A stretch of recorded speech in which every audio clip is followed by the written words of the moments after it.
안녕하십니까, 이진우입니다. 집주인이 세입자에게 전세보증금을 못 돌려주면 일단 그 돈을 대신 물어주고 나중에 집주인으로부터 그 돈을 따로 돌려받는 일을 하는 곳이 주택도시보증공사인데요. 최근에 그 돈을 못 돌려받는 규모가 점점 커지면서 주택도시보증공사의 재무상태가 안 좋아지고 있습니다. 정부가 반려동물 펫보험 활성화 방안을 최근에 내놨는데 보험회사도 반려인도 수의사도 시큰둥한 반응을 보이고 있습니다. 조금 전에 말씀드린 이 두 가지 뉴스, 그리고 한국은행이 기준금리를 동결했다는 소식까지 오늘 자세하게 좀 살펴보겠습니다. 10월 20일 금요일 손에 잡히는 경제 바로 시작합니다. 예, 한국경제신문 이상은 기자, 그리고 손에 잡히는 경제의 박세훈 작가, 행복자산관리연구소 김현우 소장, 이렇게 세 분과 함께 오늘도 경제 뉴스 정리해 봅니다. 어서 오십시오. 네, 안녕하세요. 한국은행이 금리를 예상대로 동결했네요. 그렇습니다. 그 동결 이유를 요약하면 금리 올리면 경기가 더 안 좋아질 것 같다는 건데요. 어제 이창용 총재가 했던 얘기 중에 아마도 많이 등장했던 단어가 불확실한 게 너무 많다. 불확실성 얘기였거든요.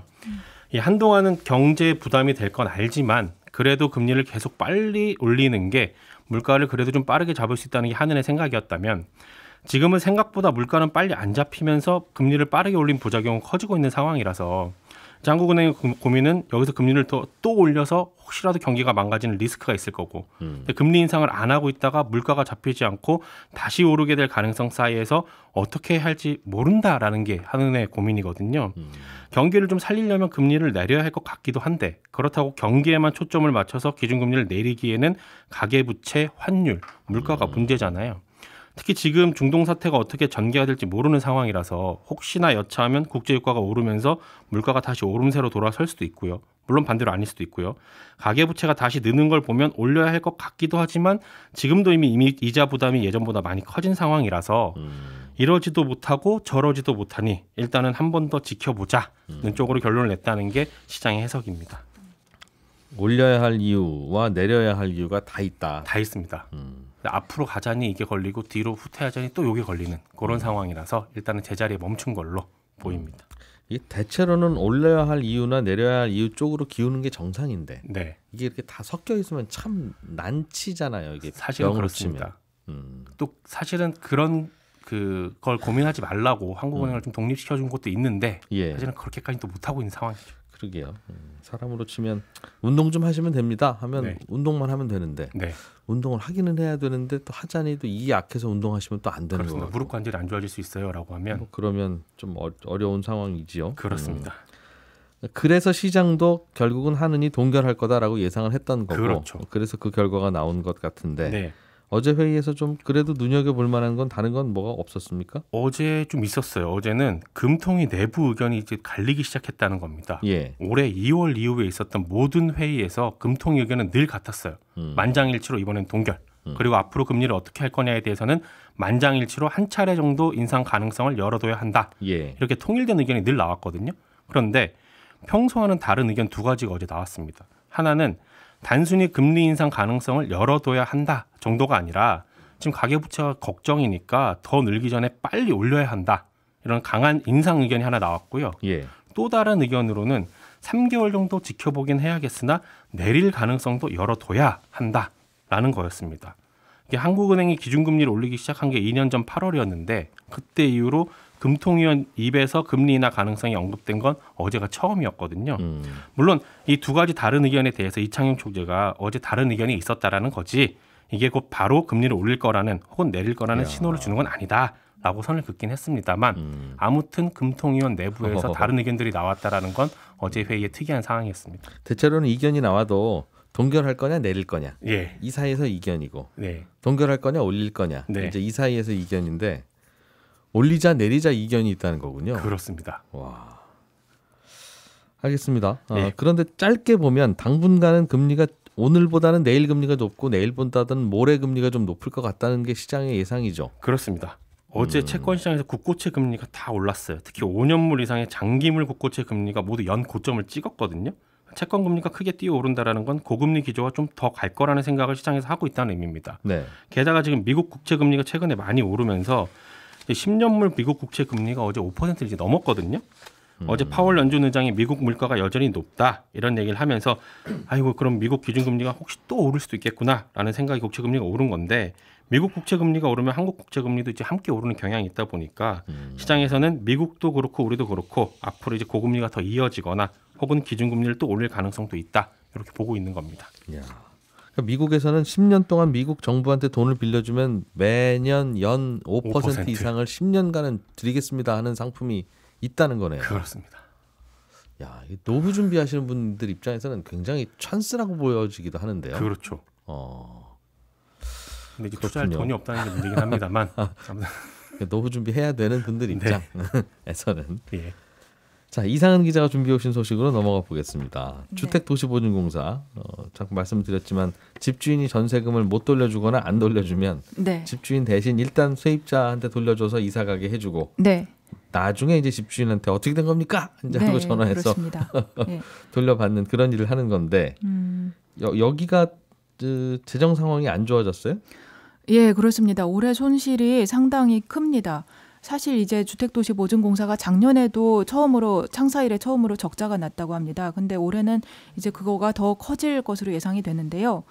입주인이 세입자한테 받은 이제 보증금이나 전세금 못 돌려주면 이제 다시 돌려줘야 되잖아요. 예. 근데 올해 8월까지 집주인 대신에 세입자한테 내준 돈이 그 악성 임대인으로부터 떼인 돈, 말하자면 그런 사람들 때문에 세입자한테 돌려준 돈이 1조 7천억 원 정도 되고 그런 사람들 빼고 나머지 사람들까지 다 포함해서 세입자한테 돌려준 돈 그렇게 계산해봐도 2조 원 정도가 되고 그렇게 됩니다. 이게 상당히 많이 늘어난 건데요. 예. 비교해보자면 예를 들면 악성 임대인 때문에 대위 변제 이렇게 돈을 돌려준 것이 3년 전에는 2천억 원, 또 2021년에는 한 5천억 원 이렇게밖에 안 됐거든요. 근데 작년엔 이 금액이 1조 원을 찍었고 올해는 8월까지만도 1조 7천억 이렇게 되고 올 연말에는 분명하게도 2조 원을 넘을 것이다. 그래서 이런 것 때문에 전세값을 이렇게 많이 갚아줘야 되는 그런 사태는 공사가 창립한 이래 처음이다. 대신 물어줘야 되는 게. 네, 그렇습니다. 근데 우리가 항상 이 데이터를 볼 때는 좀 조심해야 될 것이 네. 워낙 뭐 자극적인 숫자를 다들 좋아하기도 하고 미디어가 그걸 뽑아오기도 하지만 네. 이렇게 대신 물어준 돈 중에 그 일주일 안에 돌려주려고 그랬는데 네. 못 돌려준 거예요. 일주일 안에 드릴게요. 그럴 수 있죠. 그런 네, 것도 속해 있고 네. 집주인이 연락 안 되는 것도 속해 있어서 맞습니다. 그걸 다 뭉뚱그려서 합쳐서 금액을 올리면 네. 진짜 어느 정도의 문제인지가 파악이 좀 안 되긴 할 텐데 네. 대체로는 이걸 그래서 섞어서 발표하는 것 같더군요. 그래서 지금 이제 말씀드린 금액은 사실은 대위 변제를 해준 돈, 무조건 대신 해준 물어준 돈. 하여튼 네. 이틀 후에 나올 거라도 일단 대신 물어줬으면 맞습니다. 이 통계에 집어넣는 거니까 이제 악성과 그 우연히 이게 합쳐진 거긴 하지만 어쨌든 그렇죠. 뭐 계속 네. 이게 늘어나니까 네. 당장은 뭐 부담인 건 당연히 사실이긴 하겠네요. 그렇습니다. 그래도 이제 회수를 할 수 있고 말씀하신 대로 이제 회수를 하면 큰 문제가 없기도 합니다. 근데 이제 회수율이 사실은 높지가 않아서 지금은 10%도 안 된다고 합니다. 그러니까 예를 들면 2조 원이다. 지금까지 올해 들어서 대위 변제 해준 게 2조 원이라고 하면 그중에 회수된다고 할 수 있는 것은 회수된 금액하고 비교해 보면 회수된 금액은 2천억 원이 조금 안 됩니다. 예. 그러니까 실제로는 상당액이 떼일 가능성이 높다라고도 볼 수 있죠. 특히 이것이 아까 말씀드린 대로 이게 악성 임대인으로 인한 부분을 따로 통계를 만들어 본 건데요. 그렇게 예. 하니까 그것도 많더라. 예, 그것이 이제 2조 원 중에 1.7조 원 정도를 차지하니까 그 돈은 사실은 돌려받기가 쉽지 않은 돈일 가능성이 높죠. 그거는 걱정스러운 부분이네요. 네. 이른바 전세 사기, 그렇습니다. 깡통 전세 네, 이런 게 네, 너무 네. 많아서 생긴 일이겠죠. 그렇다면 네. 그런 부분은 예, 그것이 가장 많고 그리고 그 증가폭이 상당히 빠르고 예. 예, 그렇습니다. 그리고 물론 그 외에도 의도적으로 말씀하신 대로 이틀 뒤에 갚으려고 했는데 마침 유동성이 안 맞아서 집주인이 돈을 못 구해서 그런 역전세난 때문에 벌어진 일들도 있습니다. 예. 하지만 이제 공사에서 보기에는 올해의 상황은 전세 사기가 대부분을 차지한다. 그런 것도 있긴 있는데 예. 추세적으로 봤을 때 비중이 전세 사기 때문인 것이 굉장히 많다. 이렇게 판단하고 있습니다. 결국 그 집을 경매로 보내서 해결될 수 있으면 좋은데 네. 상황을 보니 경매로 보내도 해결이 안 될 것 같은 안 될 것들이 것이 꽤 많다. 있다는 거군요. 예, 올해는 특별히 그런 상황이다라는 거죠. 그러니까 이제 세입자는 물론 돈을 돌려받아서 좋지만 이제 허그는 자꾸 생돈을 내줘야 되니까 좀 출혈이 크고요. 예. 또 이제 허그 그 주택도시보증공사가 이것만 하는 것이 아니라 집이나 아파트 지을 때 시행사가 돈이 모자라거나 해서 공사가 잘 마무리가 안 되면 예. 그거 마무리하는 돈도 대신 내주잖아요. 그걸 이제 분양보증이라든가 뭐 주택사업 금융보증이라든가 이런 여러 사업을 하는데 그것도 요새 부동산 경기가 안 좋으니까 올해 공사의 순손실 규모가 상당히 클 것이다. 지금 예측하기로는 한 3조 4천억 원 정도가 될 수 있다. 그렇군요. 예, 그렇게 보고 있습니다. 중간에 건설회사가 망해서 대신 가서 지어주는 것도 꽤 있나 봐요. 네, 그런 것도 많이 있습니다. 이것도 물론 그 아파트 다 분양하고 나면 받을 돈이긴 한데 맞습니다. 어쨌든 이것저것 다 겹치다 보니까 중간에 네, 네. 갑자기 돈이 없어지고 있어요. 공사에. 네. 그런 상황이라는 네. 거죠. 특히 전세 사기 때문이다. 올해는 특히 그것 때문이다. 그거는 나중에 예, 그 예. 다 경매 보내도 쉽지는 않을 텐데. 맞습니다. 어쨌든 혹시라도 그럼 이 공사에 돈이 없으면 내가 보험은 가입했는데 전세금을 못 받는 그런 케이스도 생깁니까? 아직은 그런 상황이 되지 않았고 또 그런 상황이 쉽게 발생하지는 않습니다. 일단 자본이 공사가 6조 4천억 원 정도로 상당히 많고요. 또 이제 돈을 대신 갚아준다고 할 때 말씀드렸듯이 다 떼이는 것은 아니니까 나중에 돌려받는 돈도 있고 하니까 뭐 이제 순손실이 좀 발생했다고 해도 당분간은 좀 버틸 수 있습니다. 예. 그래도 이론적으로는 문제가 될 수 있는 가능성은 있습니다. 예를 들면 올해도 몇 조 원, 또 내년에도 몇 조 원 이런 식으로 계속 자본금이 깎여 나가면 다 계속 대응하기는 좀 어려우니까요. 예. 노조에서는 그래서 이대로라면 뭐 모라토리엄 선언할 수도 있지 않느냐, 지급불능 선언할 수 있지 않느냐 이런 성명서도 냈다는데 사실 요거는 약간 과장된 얘기고 실제로는 그럴 가능성은 상당히 적다고 볼 수 있습니다.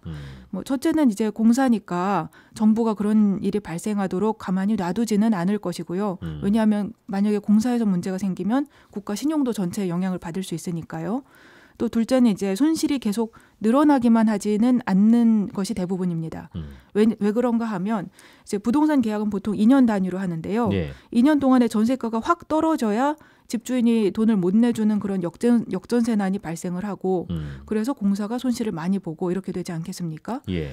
근데 이제 지금 계약하는 게 문제가 생길 가능성은 2년 전에 계약한 게 문제가 생길 가능성에 비해서는 좀 작아지겠죠. 왜냐하면 지금은 전세가가 상당히 낮아졌으니까요. 예. 그래서 경기 사이클의 오르내림에 따라서 손실이 늘었다가 또 줄었다가 하기 때문에 일방적으로 공사가 계속 올해도 몇 조 원, 내년에도 몇 조 원 이런 식으로 손실이 발생하는 일은 거의 없을 것이다. 대체로는 시간이 해결해 주는 손실이다. 그렇습니다. 예, 외환위기나 금융위기 때도 손실이 많이 발생을 했었는데 일정 시간이 지나면 다시 이익을 낼 수 있었다라고 합니다.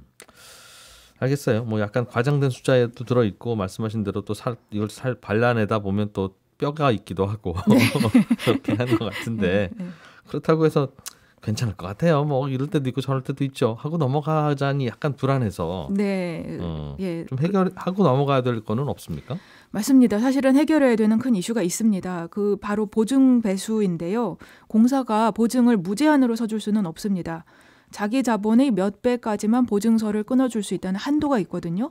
그런데 그 한도를 넘어서면 국민들이 보증 좀 서주세요 하고 와도 아이고 죄송합니다. 저희 여력이 없어가지고 이번에는 어렵습니다 하고 돌려보내야 될 수도 있습니다. 그것이 보증기능 마비 사태라고 말할 수 있는데 더 이상 고객 못 받는 거? 그렇죠. 예. 그게 모라토리엄하고는 다르지만 국민들한테는 굉장히 큰 불편을 주는 그렇겠네요. 일이겠죠. 예. 자동차 보험회사가 자동차 보험 더 이상 못 받는다는 얘기랑 같으니까. 아 그렇죠. 예, 나는 그걸 기대하고 왔는데. 나 차는 샀는데 네. 이렇게 되는 거네요. 네, 그렇습니다. 그런 상황이 사실은 보통은 안 생길 텐데 올 들어서 이렇게 조 단위로 손실이 나면서 아 이게 진짜로 생길 수도 있겠다는 우려가 커졌습니다. 왜 그러냐면 회계적으로 보면 번 돈보다 손실이 크면 그 해에는 자본이 좀 깎여 나갈 수가 있습니다. 이렇게 되면 보증 한도도 자본금의 몇 배 이렇게 해놨기 때문에 예. 그 한도도 따라서 줄어들게 됩니다. 예를 들어서 뭐 우리가 자본이 100원이라고 보면 60배를 해줄 수 있다. 그럼 6,000원어치까지 보증서를 끊어줄 수 있는데요. 근데 자본금이 만약에 어떻게 하다가 50원으로 줄어들었다. 예. 그럼 60배까지 해줄 수 있다라는 규정에 의하면 3,000원어치까지밖에 못 해주게 되지 않습니까? 그렇겠네요. 예, 그런 상황이 생기면 이제 보증서를 더 못 끊어줄 수 있는 거죠. 아, 일부 이렇게 손실로 잡히면 그렇죠. 시간이 해결해 손실이 줄 갑자기 커서 예. 손실이기도 하지만 어쨌든 그만큼 그 보증공사 돈이 나가는 거니까. 네. 그로 인해서 보증 한도가 확 줄어드는 문제가 생긴다. 네, 그렇습니다. 그러면 일단은 이 공사에 자기 자본을 좀 채워 넣어줘야 되겠네요. 그렇습니다. 일단 보증 배수를 조금 높여주기로 했습니다. 지난달에 원래는 60배였고요. 지난달에 정부가 이거를 급하게 70배로 높여놨습니다. 또 국회에서 이걸로 모자랄 수도 있다. 그래서 90배로 높이자. 이렇게 법안이 발의가 된 상태입니다. 이건 자본을 더 넣어줘야지. 자기 자본에 60배 정도 하면 충분해요. 60배 정도보다 더하면 이상해요라고 해서 60배로 만들어 놓은 걸 텐데 돈이 부족해졌다고 이걸 배수를 늘리면 어떡합니까? 네, 그것도 늘리고 자본금도 안 늘리는 건 아닙니다. 그것도 같이 해서 올해는 3,800억 원, 내년에는 7,000억 원을 더 넣기로 했습니다. 그리고 또 보증 비율도 조금 낮춰서 대응합니다. 그러니까 전세가율도 원래는 전세금의 100%까지 보증서를 끊어줬는데 그걸 90%로 낮추기로 했습니다. 왜냐하면 이제 100% 해주니까 도덕적 해이가 발생했다. 그렇게 판단을 해서요. 그렇군요. 이렇게 하면 일단은 당장 보증받고 이 회사 돌아가는 데는 큰 문제는 없어졌다는 뜻이에요? 네, 그렇습니다. 당분간은 그럴 것으로 보이는데 장기적으로는 계속 자본금을 더 넣어야 될 수도 있겠습니다. 왜냐하면 이제 국민들이 이 제도를 활용하려는 수요가 굉장히 빠르게 늘고 있습니다. 예를 들어서 전세보증금 반환보증이 2016년에는 5조 원 정도밖에 안 됐는데 작년에 55조 원까지 늘어났거든요. 사람들이 경각심이 커지면서 다들 이 보증서를 받으려고 하거든요. 보험 가입한 금액 전체가 그렇죠. 55조 원이다. 보증료가 비싸지 않으니까 이거 들고 내 마음의 평안을 찾자 이런 경우가 많아져서요. 네. 그래서 일이 커지고 있다는 거군요. 사실은 이게 뭐 보험금으로 막 몇 억씩 줘야 되는 보험이 우리 주변에 잘 없잖아요. 맞습니다. 그런데 이 전세보험은 그냥 몇 억씩 받아가기도 하고 몇 번씩 그런 일이 벌어지니까 참 회사 운영하기도 쉽지는 않을 것 같은데. 자, 김현우 소장님이 준비해 오신 반려동물 보험, 펫보험과 관련해서 정부가 활성화 방안을 내놨었는데 시장 반응은 좀 다양한 생각이 더 필요합니다라는 시큰둥한 반응이다. 이게 뭐 국정과제에 포함할 정도로 정부에서는 중요하게 생각하고 있는 거고 그래서 계속 뭔가를 추진하고 있는데 뭐 소비자 그리고 보험업계, 수의업계 다 별로 시큰둥합니다. 일단 소비자는 병원비가 부담되니까 이 보험이 필요하기는 한데 비싼 보험료 대비 받는 혜택이 그닥이라고 생각이 되는 거죠. 보장 금액도 적은데 보험료 같은 경우에는 보통 한 4만 원에서 5만 원 수준. 한 달에 계속 갱신됩니다. 뭐 사람이나 거의 비슷하죠. 사람 실손보험과 보험료가 비슷하군요. 보장은 정액진단비도 있지만 말씀하신 실손보험 같은 것도 있어요. 그러니까 실손보험 형태는 하루에 10만 원에서 한 15만 원까지 보장을 해주고 하루에 15만 원 이하로 나온 거는 병원비 나온 만큼 다 드립니다. 보험회사가. 그런데 그중에서 이제 70에서 90% 정도만 보장을 해주고 나머지는 자기 부담. 그러니까 지금 있는 4세대 실손 비슷하죠. 사람 실손으로는 정말 비슷하네요. 그런데 뭐 예방 접종이라든가 중성화 수술 이렇게 뭐 필수적이거나 주로 하는 의료 행위는 해당이 안 되고요. 또 뭐 강아지가 뭘 잘못 먹어서 발생하는 사고 이런 것들도 또 보장을 안 해줍니다. 그러니까 실제로 뭘 받으려고 갔더니 안 되는 거 많고 보험료는 비싸고 보험금 받아봤더니 그렇게 큰 돈도 아니고 이러니까 이제 가입을 망설이는 거죠. 대체로는 뭘 잘못 먹어서 생기는 건데. 그렇죠. 동물은. 그런데 이제 보험업계는 왜 이런 상품만 내놓냐라고 했을 때도 할 말이 있는데 상품을 개발하기 위한 데이터가 충분하지가 않습니다. 그러니까 리스크 측정이 안 된다는 거죠. 그런 데이터가 수집되려면 지금 실손보험 청구 간소화법처럼 그 병원과 보험사가 연결돼 가지고 많은 이 보험금 청구 데이터가 들어와야 되는데 일단 가입단 이 가입자 수도 적고요.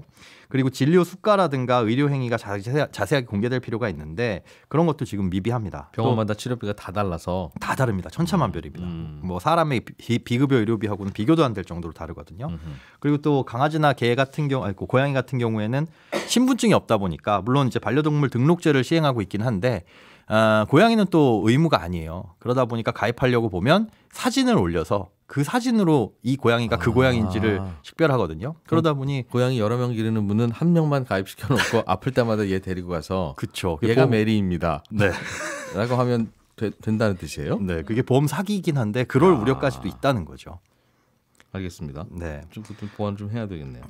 뭐 수의업계에서는 사실 보험 많이 가입해서 병원 많이 찾아오면 좋을 것 같은데 수의업계에서도 좀 반대 입장을 보이는 게 질병명에 따라서 진료 절차를 정하는 이 진료 항목 표준화라는 것도 해야 돼요. 그러니까 어떤 질병이 있어서 의심이 되면 요런 검사를 한다. 그리고 어떤 치료를 하고 얼마의 돈이 들어간다. 진료의 표준화가 필요하다는군요. 그렇죠. 어느 동물병원에 가도 비슷한 치료가 나오게. 배가 아프면 비슷하고. 엑스레이랑 요 검사를 한다. 이래야 되는데 그런 것들을 정해놓게 되면 또 약간의 문제가 있을 수 있죠. 그리고 어떤 치료를 했는지 어떤 약물을 썼는지를 다 공개하게 되면 소비자가 그 내역을 보고 다음엔 병원 안 오고 약국 가서 그 약을 사서 자가 치료를 할 수 있다라는 우려도 있어요.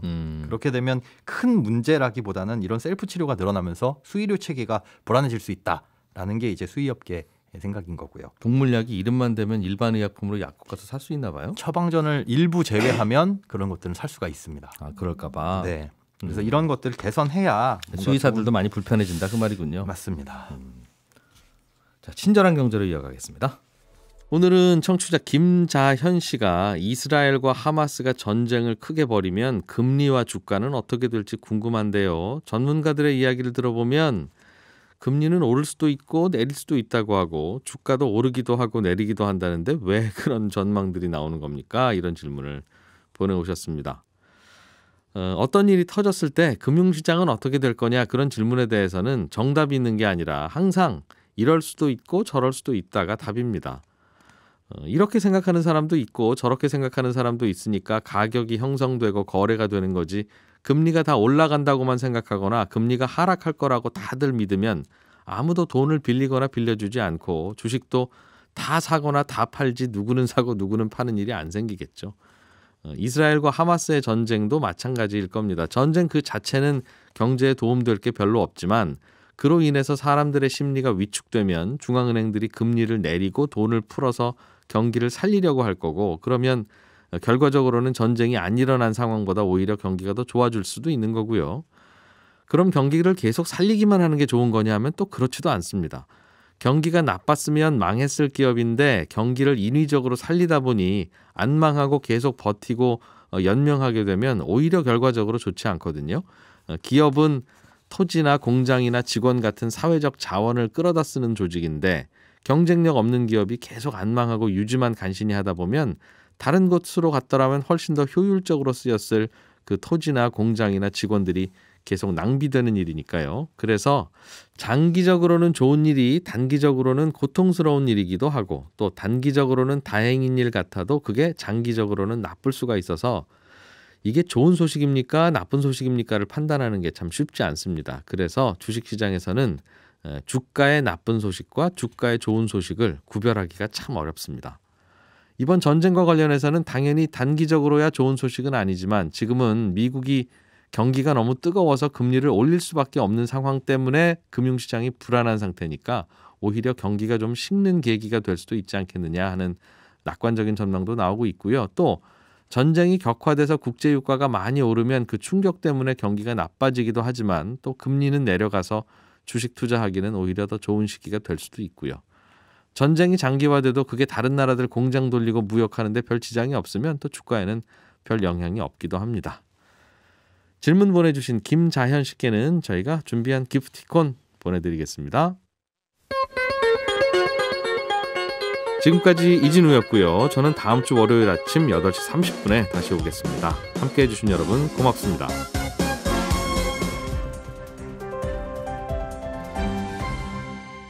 경제를 생각하는 사람들의 즐거운 습관.